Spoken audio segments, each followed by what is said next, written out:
अस्सलाम वालेकुम वरहमतुल्लाहि वबरकातुहू। अब्दुल करीम आज़ाद मुखातिब हूँ। आज आप दोस्तों की खिदमत में कीमिया के मुतल्लिक गंधक का एक ऐसा नुस्खा लेकर हाजिर हुए हैं जो कि 100% कामयाब है। ख़ास तौर पर ये एक ऐसे महागुरु का नुस्खा है जो कि इस फ़न या इस फील्ड या इस कीमिया गरी के शोबा से वाबस्ता अक्सर व बेशतर अफराद उनका ये बनाया हुआ है और हर एक शख्स का यही कहना है, जिन जिन से हमारी बात हुई है उनका कहना है कि ये 100% बनने वाला नुस्खा है। अलबत्ता जो साहिब नुस्खा हैं, जो महागुरु हैं या जो कीमियागर हैं, उनसे भी मेरी कई मरतबा इस मुतल्लिक बात भी हो चुकी है। हाल ही में चंद रोज़ कबल बात हुई थी तो उनसे मुलाकात के लिए भी वक्त लिया है। जैसे ही हमारी मुलाकात होती है तो इस मुतल्लिक जितनी भी उनकी ज़बानी जानकारी होगी वो भी आप दोस्तों से शेयर करेंगे। तो आते हैं नुस्खा की जानिब। ये गंधक से बनने वाला एक अमल है, कितना कारगर है ये तो अल्लाह ही बेहतर जानता है। मुझे जहाँ तक मालूमात हैं वो आप दोस्तों से शेयर कर रहा हूँ। बनाने की तरकीब कुछ इस तरह है कि 15 तोला यानी कि 150 ग्राम, लगभग 150 ग्राम गंधक का तेज़ाब लेना है और इसमें 50 ग्राम काफूर थोड़ा थोड़ा करके शामिल करना है। इस तरह जब 50 ग्राम इसमें काफूर शामिल हो जाए तो उसके बाद इसमें 4-5 लीटर तक पीने वाला मीठा पानी इसमें शामिल कर देना है और फिर इसको हल्की आंच पर पकाना है। जैसे ही पानी गर्म होगा ये तो इसमें से काफूर जो होगा ऊपर आ जाएगा मक्खन की तरह, लेकिन जो जो इसमें 3-4 जोश पैदा होंगे इस पानी में तो ये काफूर या तो नीचे बैठ जाएगा या फिर इसमें हल हो जाएगा और इस तरह यहाँ काफूर भी इसमें धीरे धीरे कायम होकर शामिल हो जाएगा।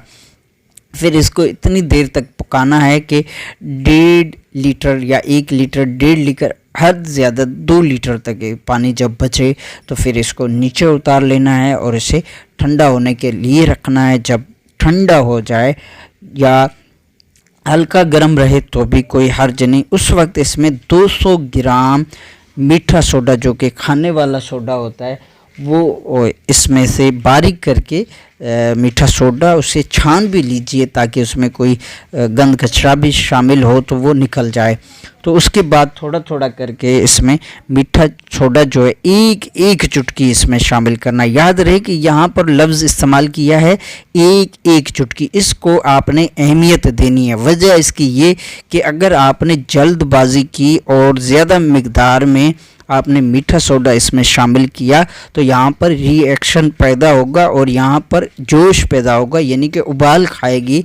तो इसलिए एक एक चुटकी जहाँ बात की जा रही है तो इसी तरह ही अमल करना है, एहतियातन ये अमल किया जाएगा। यहाँ पर ज़रा सी भी आपकी बेएहतियाती सारे अमल को ख़राब कर सकती है। लिहाजा यहाँ पर एक एक चुटकी, चाहे इसमें 1 घंटा लगे, 2 घंटा, 3 घंटा, 4 घंटे या आधा दिन भी लग जाए, लेकिन आपने एक एक चुटकी इसमें शामिल करनी है, तब जाकर ये अपने मयार पर नुस्खा बनेगा। तो एक एक चुटकी करके मीठा सोडा तमाम का तमाम इसमें शामिल किया जाएगा। एक चुटकी जब शामिल करेंगे तो इसमें एक हल्का सा जोश पैदा होगा, अगर ज़्यादा शामिल करेंगे तो बहुत ज़्यादा जोश रिएक्शन पैदा होगा, इसलिए एक चुटकी शामिल करें। जब इसमें से जोश पैदा होकर थम जाए, ख़त्म हो जाए तो फिर दूसरी चुटकी शामिल करें। इस तरह एक एक चुटकी शामिल करके तमाम का तमाम 200 ग्राम मीठा सोडा इसमें शामिल करें। जब देखेंगे अब किसी किस्म का कोई रिएक्शन वगैरह इसमें नहीं है तो उसके बाद इसको दोबारा आग पे, हल्की सी आग पे, ज़्यादा तेज़ आंच भी ना हो, हल्की सी आंच पर इसको दोबारा पकाएं और यहाँ तक पकाएं कि तमाम का तमाम ये सारा मवाद जो है खुश्क हो जाए। तो इस तरह पाउडर फॉर्म में आ जाएगा, जो कि यहाँ आपका जो पाउडर फॉर्म में आने के बाद का जो वज़न होगा वो लगभग 270 या 280 ग्राम होगा, यानी कि 27-28 तोला इसका वज़न होगा। तो यहाँ ये तैयार हो जाता है। इसके बाद इसको आप समझ गए कि यहाँ पर ये तमाम का तमाम जो प्रोसीजर था वो मुकम्मल हो चुका है और इसको यहाँ कंप्लीट किया जाएगा। यहाँ कंप्लीट होने के बाद इससे आगे काम लिया जाता है।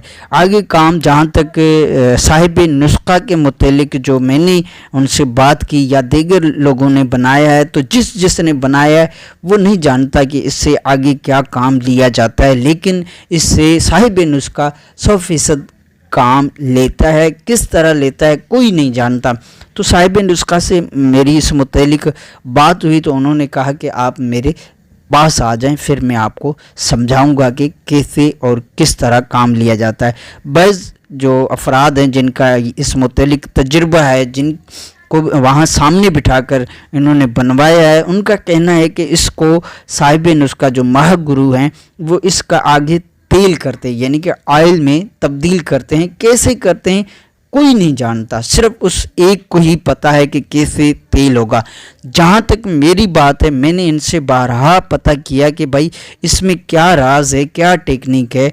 तो जो उनसे बात हुई, जिस मुतालिक उन्होंने बताया, उनका कहना है कि तेल भी बनता है और बतौर दाबू, यानी कि दाबू करके आप इसमें मुख्तलिफ अज्जा जैसे सिंबल फार, दार चिकना, शिंगरफ, रस कपूर या इस तरह की जो चीज़ें हड़ताल वगैरह हो गई, इस तरह की आप इसमें चीज़ें पका कर कायम भी कर सकते हैं, शगुफ्ता भी कर सकते हैं, मोम भी कर सकते हैं। तो बतौर दाबू इससे काम लिया जा सकता है। ये तो बात तजर्बे से भी साबित हो रही है कि इस तरह बनने वाली चीज़ से बतौर दाबू का काम लिया जा सकता है, जो कि 100% काम का है। तो ये तो एक हमारी अपनी राय है। बाकी साहिब नुस्खा से भी जो ही मेरी मुलाकात होगी तो इस मुतालिक मैं ज़रूर सवाल करूँगा कि इसमें आखिर वो क्या राज है जो कि आपने आज तक छुपाया हुआ है। तो मैं हर तरह से कोशिश करूँगा कि इस मुतालिक साहिब नुस्खा से जो जानकारी मिल सकती हो तो वो आप दोस्तों से दोबारा वीडियो की सूरत में कोशिश यही होगी कि उसी ही महागुरु का वीडियो बनाकर इस मुतालिक वीडियो की सूरत में सवाल किया जाए और उनकी ही ज़बानी सब कुछ पता किया जाए।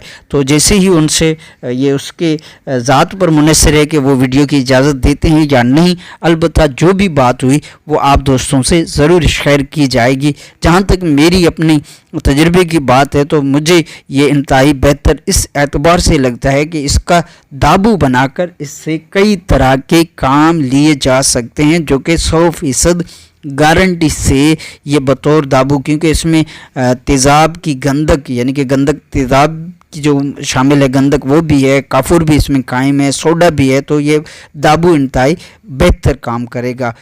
आपकी दुआओं का तालिब अब्दुल करीम आज़ाद।